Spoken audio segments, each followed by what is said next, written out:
ಆತ್ಮೀಯರೇ, ಅಂಬೋಲಿ ಘಟ್ಟ ಪ್ರದೇಶ ಪ್ರಕೃತಿಯ ಸೊಬಗಿನಿಂದ ತುಂಬಿ ತುಳುಕುತ್ತದೆ.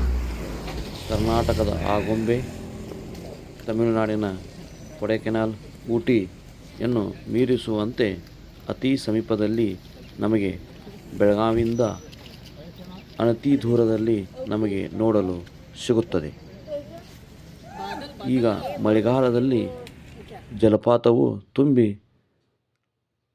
ಅದರಲ್ಲಿ ಜನ ಮಿಂದೆದ್ದು ಏಳುತ್ತಾರೆ. ಇಲ್ಲಿ ಪ್ರಾಣಿಗಳು, ಪಕ್ಷಿಗಳು ನೋಡಲು ಅದ್ಭುತವಾಗಿವೆ.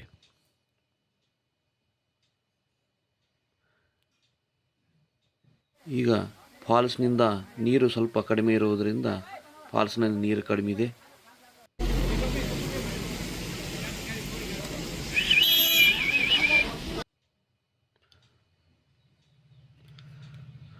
ಅಂಬೋಲಿ ಗ್ರಾಮ ಪಂಚಾಯಿತಿ ವತಿಯಿಂದ ಮಾಝಿ ಅಂಬೋಲಿ ಅನ್ನುವ ಬೋರ್ಡನ್ನು ಹಾಕಲಾಗಿದೆ.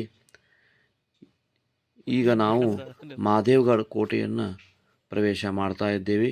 ಇಲ್ಲಿ ಪ್ರಕೃತಿ ಸೌಂದರ್ಯ ಮನಸೂರೆಗೊಳ್ಳುವಂತಿದೆ.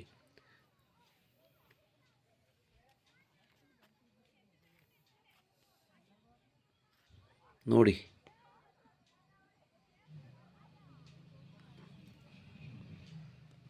ಪ್ರವೇಶವಾದ ನಂತರ ನಾವು ಮಹಾದೇವಗಡ ಪ್ರದೇಶದ ಹೋಗುವ ದಾರಿಯನ್ನು ನೋಡಬಹುದು. ಇಲ್ಲಿ ನಂತರ ನಮಗೆ ಕಾಣಸಿಗುವುದು ಮೂರ್ತಿ ಮತ್ತು ತ್ರಿಶೂಲ. ಇಲ್ಲಿ ಭೇಟಿ ನೀಡಬಹುದು ನೀವು.